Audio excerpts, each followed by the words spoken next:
Untuk mempersingkat waktu, langsung saja kita membuka di pengajian kita kitab Ihya Ulumuddin semalam sampai pada halaman 27 kan 28 26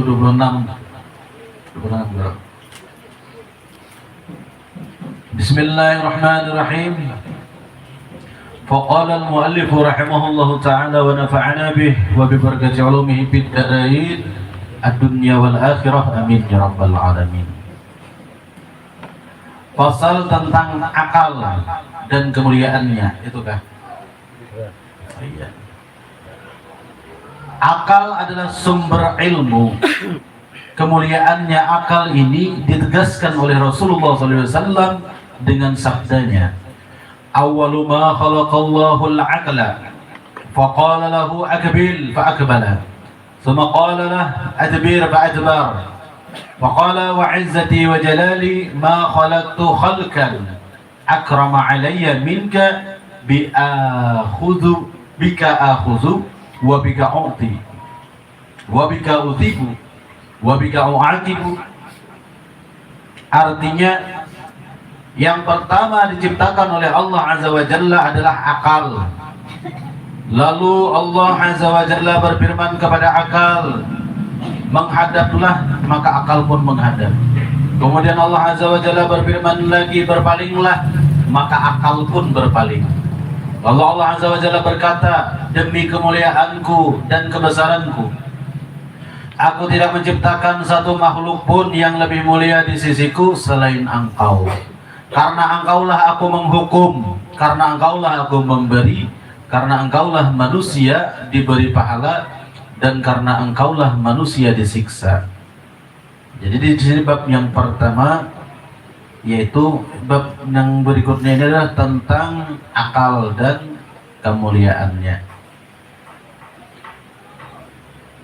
Akal adalah sumber ilmu. Makanya disebutkan di situ al-aqlu manba'ul ilm. Akal itu memang sumber daripada ilmu, ujar Imam Ghazali. Amun orang itu kada berakal kayak pada menerima ilmu. Oleh karena adanya akal itulah sebagai manba'ul ilm, sumber daripada dapatnya seorang manusia itu menerima ilmu oleh karena adanya akal. Makanya disebutkan di dalam Ihya Ulumuddin ini, al-aqlu manba'ul ilmi. Akal itu adalah sumbernya ilmu. Nah, tanpa ilmu, tanpa akal, ilmu itu kada bisa diterima oleh seorang insan. Coba biar belajar ya kucing untuk membaca alipan mana kawan. Ini cengai alif, ini ba, ini ta, ini ta, ini sin, ini sod. Karena awam mang kucing ada batal, ada sesuai dengan akal insani. Kemuliaannya akal itu ditegaskan oleh Rasulullah SAW. Jadi akal ini saking mulianya di sisi Allah Subhanahu Wa Taala. Nabi SAW menegaskan dalam sebuah hadisnya, dalam sebuah riwayat, tentang akal ini begitu sangat hebatnya dibanding lawan nafsu. Lain pulang kisahnya. Ini akal dan nafsu ini bertolak belakang. Amun akal pak asian, tapi kalau nafsu pembangkang ketika dicipta. Dengan sabdanya Rasulullah SAW, awwalu ma khalaqallahu al-aqlu faqala lahu akbil fa'akbala thumma qala lahu adbir fa'adbara faqala wa 'izzati wa jalali ma khalaqtu khalqan akrama 'alayya minka bika akhuzu wa bika u'ti wa bika utibu wa bika u'aqibu. Awwalu ma khalaqallahu al-aqlu, yang pertama-tama diciptakan oleh Allah Ta'ala adalah akal. Ini yang pertama-tama yang terbit daripada Nur Muhammad SAW. Artinya Nur Muhammad memang yang dahulu dicipta. Di sini kan sebutannya awwalu ma khalaqallah, yang pertama-tama diciptakan oleh Allah Ta'ala adalah akal. Maksudnya bukan tatuha akal pada Nur Muhammad, kada. Pertama-tama sebelum wujud insan itu ada akal, itu sudah dicipta Allah Ta'ala, itu maksudnya. Tapi sebagai awal makhluk, nang paling awal segala makhluk ya Nur Muhammad. Jangan dikira akal ini awal makhluk, lain ya Nur Muhammad. Karena dari Nur Muhammad itulah wa minhu tafarra'al wujud khalqan ba'da khalqin fima hadatsa wa ma taqaddam. Salah satu di antara tafarru'nya Nur ya akal. Salah satu turunan daripada pancaran Nur Muhammad itu ya akal. Jadi tetap lebih tatuha Nur Muhammad ketimbang akal, walaupun kalimatnya awaluma khalaqahullahu al-aqlu. Artinya akal ini terdahulu dicipta sebelum wujud insan gitu lah. Tapi kalau Nur Muhammad dicipta sebelum adanya wujud akwan, wujud asya, wujud alam semesta.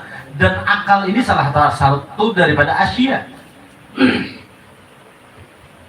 Inna Allah khalaqa qabla al-asya Nura nabiyyika Muhammadin sallallahu alaihi wasallam min nuri. Sesungguhnya Allah menciptakan sebelum segala sesuatu. Ya. Beri gambaran dulu, Lun.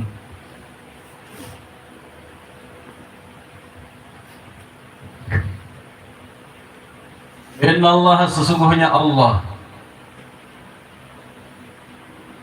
khalaqa, telah menciptakan qabla al-asya, sebelum segala sesuatu.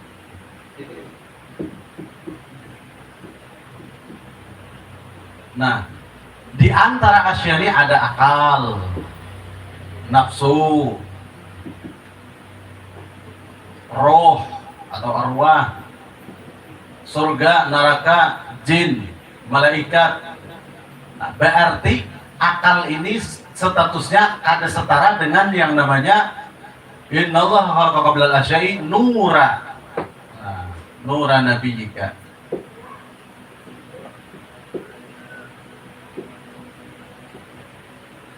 Nura nabiyyika Muhammadin. Artinya lebih Tuhan Nur nang ini, lebih Tuhan Nur Muhammad ini daripada akal nih, tatuha ini.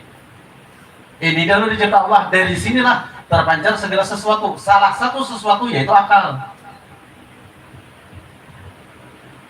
Jadi jangan kira hadisnya awaluma khalaqahullahu al-aqlu itu berarti setarakah aja, samakah Tuhannya akal di lawan Nur Muhammad? Ya kada, tatap Tuhan Nur Muhammad. Karena akal ini salah satu daripada asya. Ya gitu. Kalau wai usuk nih, usuk ada. Kalau wai utun misalnya tetap pun.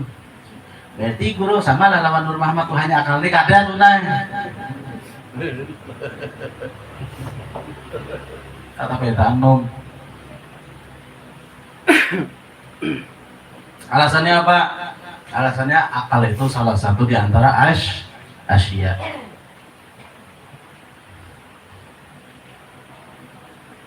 Bujur ya kalimatnya awwaluma khalaqallahu ta'ala al-aqlu. Awal-awal atau apa sini? Yang pertama diciptakan oleh Allah Azza wa Jalla adalah akal.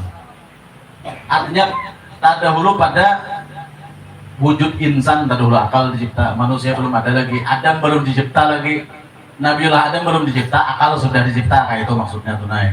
Ton, lo ngantuk.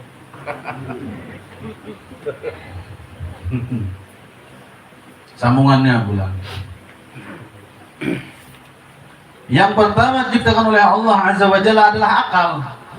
Lalu Allah Azza wa Jalla berfirman kepada akal, setelah Allah Ta'ala cipta kun, jadilah, maka jadi akalnya. Idza arada syai'an ayyaqula lahu kun fayakun. Di ketika Allah mencipta akal, jadi akal daripada ciptaan Allah Subhanahu wa taala. Lalu Allah Ta'ala berfirman kepada sang akal. Ujar Allah Ta'ala, ya aqlu, wahai akal, akbil, hadap, maka menghadaplah. Maka akal pun menghadap akal tadi. Masih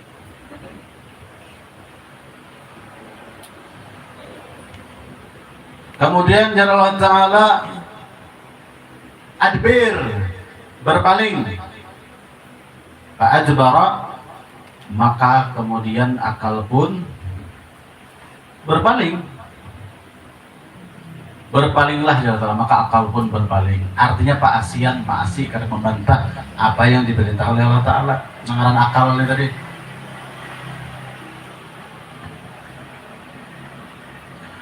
Lalu Allah Azza wa Jalla berkata lagi, berfirman lagi, wa izzati wa jalali ma khalaqtu khalqan akrama alayya minka. Demi kemuliaanku dan demi kebesaranku, aku tidak menciptakan satu makhluk pun yang lebih mulia di sisiku selain engkau.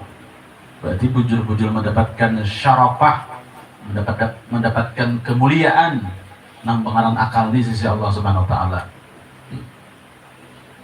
Jikalau seorang insan itu lebih mengutamakan akalnya, lebih menang akalnya daripada nafsunya, berarti orang itu mendapatkan syarafullah, mendapatkan kemuliaan dari Allah Subhanahu wa Ta'ala. Nah, mudah-mudahan kita juga yang hadir di sini sering nyarinya lagi sedikit kan. Mudah-mudahan kita yang hadir di sini juga mendapatkan akal yang bersifat rabbani. Oh, semua satu ring mati. Akal yang bersifat rabbani tadi menjadi supaya semuanya mendapatkan syarafun minallah. Mudah-mudahan akal kita mendapatkan kemuliaan yang datang dari Allah Subhanahu wa Ta'ala. Jadi akal ini berperan sangat penting, sangat luar biasa pada diri manusia inilah.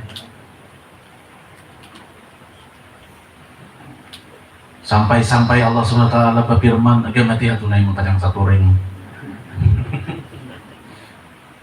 Sampai-sampai Zidin berfirman dengan sumpahnya, dengan ba qasam, dengan waw qasam, wa izzati wa jalali, demi